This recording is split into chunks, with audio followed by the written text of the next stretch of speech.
আসসালামু আলাইকুম সবাইকে। আজকে আমি আপনাদের দেখাবো খুবই সহজে ঘরে তৈরি সিঙ্গারার রেসিপি। চলুন শুরু করি। 2 কাপ আটা নিয়ে নিলাম,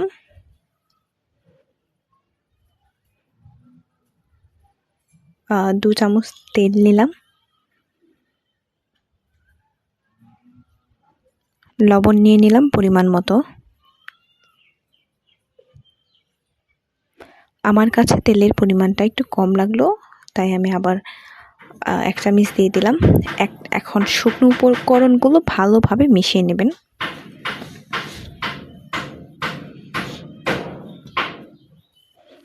আমি অলরেডি আলু কুচি কুচি করে কেটে চুলায় সিদ্ধ করার জন্য বসিয়ে দিয়েছি। এখন শুকনো উপকরণগুলোর মধ্যে অল্প অল্প পানি দিয়ে মেশাবো, মিশিয়ে একটা ড্র তৈরি করে নেব। আপনারা আগেই বেশি পানি দেবেন না, অল্প অল্প পানি দিয়ে এটা মেখে নেবেন ভালোভাবে। ভালো করে মাখতে হবে, ড্রটা বানানো যেন সুন্দর হয়। আপনি একটু বেশি সময় নিয়ে এটা ভালোভাবে করবেন, মেখে নেবেন।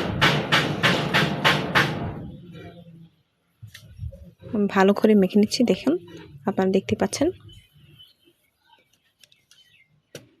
এখন ড্রটা বানানো কমপ্লিট।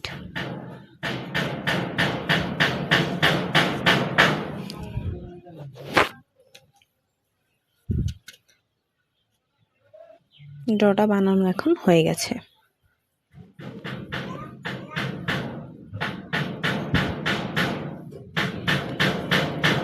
এখন ড্রটাকে ভেজা নিংড়ে নেওয়া কাপড় দিয়ে ঢেকে রাখতে হবে 10 থেকে 15 মিনিট। আপনারা একটু ভিজিয়ে জিনিসটা নিংড়ে নেবেন, পানি যাতে না থাকে।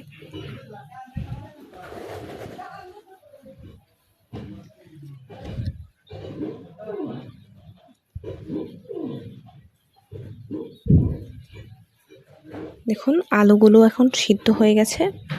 দেখুন একবারে সিদ্ধ, আমি হাত দিয়ে চেপে চেপে নিচ্ছি, একদম নরম হয়ে গেছে। এখন কড়াইতে তেল দিয়ে দিলাম। এখন এগুলো আলুগুলো একটু হলুদ মরিচ দিয়ে পেঁয়াজ দিলাম প্রথমে। তেল গরম করার পর পেঁয়াজ দিলাম, হালকা বাদামি কালার হবে।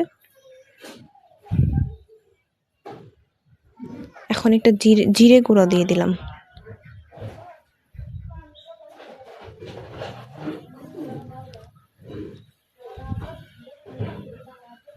এখন আমি অল্প পরিমাণে একটু হলুদ দিয়ে দিলাম, ভালো করে নেড়ে চেড়ে নেবেন। এখন আমি আবার লবণ দিয়ে দিলাম, স্বাদ মতো লবণ দেবেন, বেশি লবণ দিয়ে ফেলবেন না আবার। এখন আমি মরিচের গুঁড়ো দিয়ে দিলাম। দেখুন আমি কিন্তু এটা মিডিয়াম আঁচে রেখেছি, আমি কিন্তু পানি দিইনি, ওই তেলেই যতটুকু ভাজার ততটুকু করতেছি। এখন আমি একটু পানি দিয়ে দিলাম, সামান্য পানি, বেশি পানি দেবেন না। অল্প অল্প পানি দিয়ে জিনিসটা কষিয়ে নেবেন। আমি আদা দিতে প্রথমে ভুলে গিয়েছিলাম, তাই এখন দিয়ে দিলাম। এটা ভালো করে নেড়ে চেড়ে নেবেন, বেশি পানি দেবেন না, অল্প পরিমাণ, এটা যাতে পুড়ে না যায় ওইরকম একটা লেভেলে পানি দেবেন। পানি দিয়ে নাড়াচাড়া দিয়ে রাখবেন। এখন সিদ্ধ করা আলুগুলো আমি এখানে দিয়ে দিলাম, ভালো করে নেড়ে নেব। ভালো করে নাড়াচাড়া দিয়ে নিচ্ছি।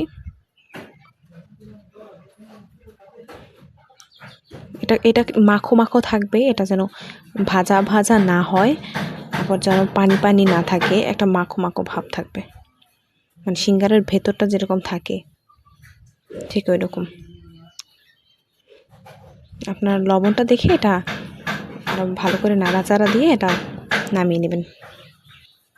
দেখুন আমি কীভাবে নাড়াচাড়া করছি, আমার এটা মাখো মাখো। আমি আবারও বলে দিচ্ছি, এটা মাখো মাখো, এটা এখানে পানি নেই। আমি এটা নামিয়ে নিয়েছি।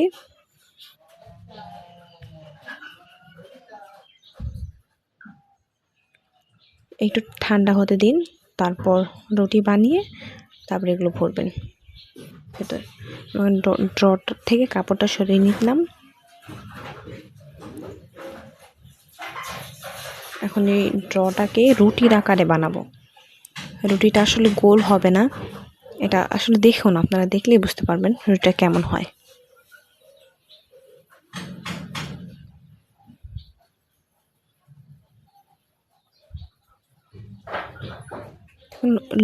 রুটিটা একটা লম্বাটে আকারে হবে, এটা গোল হবে না।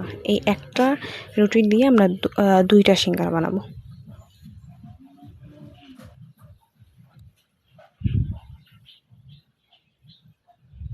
আপনারা দেখতেই পাচ্ছেন কিভাবে রুটিটা বানাচ্ছি।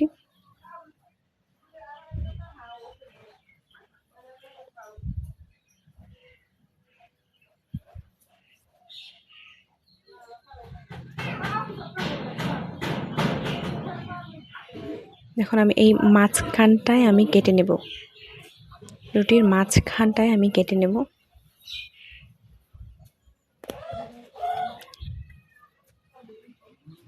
দেখুন আমি কিভাবে এটা প্যাচটা কাটতেছি, আপনারা ভালো করে দেখে নেবেন। সুন্দর করে ভাঁজ করে এই ভেতরটায় ভরতে হবে, আলু। ভালো করে দেখে নিন, একবার ছাড়া 2বার দেখলেই আপনারা নিজেরাই পারবেন। বারবার দেখিয়ে দিচ্ছি আপনাদের বোঝানোর স্বার্থে।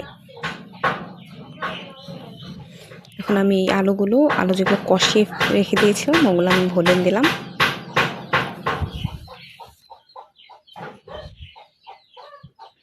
এটা আলুগুলো ভরার পরে আপনারা একটু হাতটা ভিজিয়ে নেবেন, নইলে আলুর যে কালারটা থাকে ওটা বাইরে লেগে যাবে।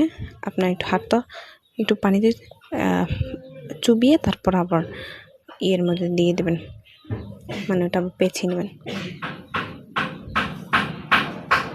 দেখুন আমি বারবার দেখিয়ে দিচ্ছি আপনাদের বোঝানোর স্বার্থে।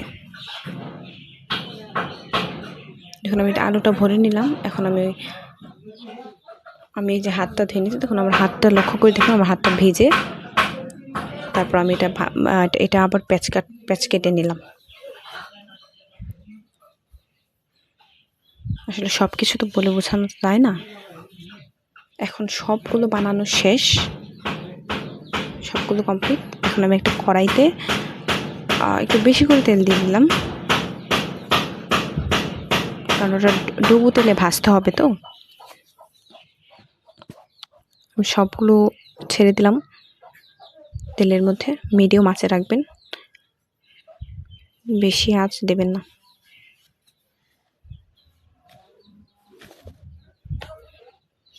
আমি ওই 1-1.5 মিনিট পর এটা উল্টে নিলাম। দেখুন একটা বাদামি বা হলদেটে একটা ভাব আসতে শুরু করেছে। আপনারা ভালোভাবে উল্টে পাল্টে নেবেন। দেখুন আরও কিছুক্ষণ পর এটা আরও ভালোভাবে এটা রংটা গাঢ় হয়ে যাচ্ছে।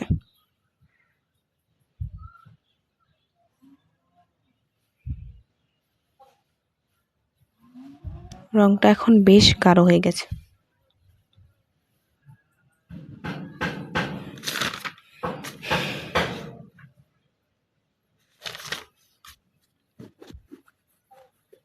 দেখুন এখন দু পিটি একটা রং, একটা সিঙ্গারা ভাব চলে আসছে। তখনই নামিয়ে ফেলবেন। ব্যাস তৈরি হয়ে গেল দোকানের মতো মুচমুচে সিঙ্গারা। গরম চাটনি বা সস দিয়ে পরিবেশন করুন। ধন্যবাদ সবাইকে।